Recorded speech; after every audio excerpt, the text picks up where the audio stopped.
the social aspect, the human aspect of the first 6 months of university is massive. Had a bit of space outside of university where I began teaching. I was teaching Masters of Architecture at Melbourne University, which is a completely different culture and a different game. And then to have the invitation to come and teach industrial design first year undergrad at RMIT, I thought that's a beautiful opportunity. It's a whole different thing. To teach first year felt really special because I remember being a first year student. I guess it wasn't that long ago that I was a first year student. So it felt really lovely to be able to be the first touch point of the students' experience in the giant ocean of university and be able to bring a sense of, I guess, community or a sense of it sets up their motivation, I think, the first 6 months or the first 12 months, and to be able to have impact on them in that way was exciting.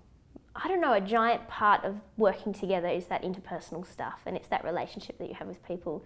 So going for breakfast first up was a really nice way to do it. And you kind of, your guard is down before 10 a.m, I think, or maybe before 9 a.m. So doing a breakfast is kind of nice. People are just still waking up, we're all getting coffee, we're talking about what we're eating or what we're doing or what our day is. So it was kind of really gentle, nice way to meet. Everyone was there, so we've got everyone from the 3 different courses that we're running. And to see the diversity of the group was important for me. To see the diversity of ages was helpful to me because I felt you can feel like an imposter when you're a young person and you've left uni and you don't have much experience. And so to be there and be around other young people and feel that you weren't the odd one out, you weren't the only intern or the only, woman or the only.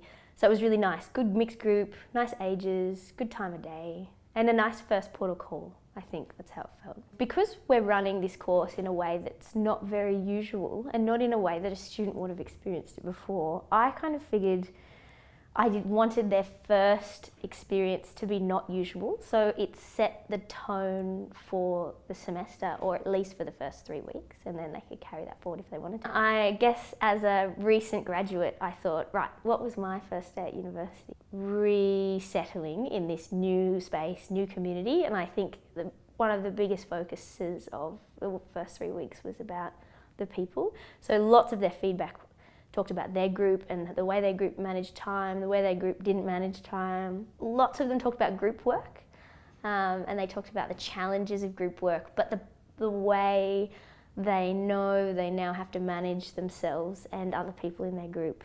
Or how incredible, so many of the students said, oh my God, it was amazing having lots of different kinds of skills in our group because it meant that we could tackle what is actually quite a large project in 2.5 weeks or 3 weeks. So it was really nice to hear that. They felt supported, but also they felt challenged. The mature age student versus the school leaver and how you put them all in the mix together, they lift each other up. I don't totally know if I had a huge effect on the students individually or if I was able to help them transform. I guess as a team we were able to give them space to feel confident. I think that was a huge emphasis on the first 3 weeks for me. Giving them the power, essentially you're holding space in a learner-centered space or as a student, as partner space. What you want to do is hold space for people that feels safe, that feels motivating, and where they can have a voice.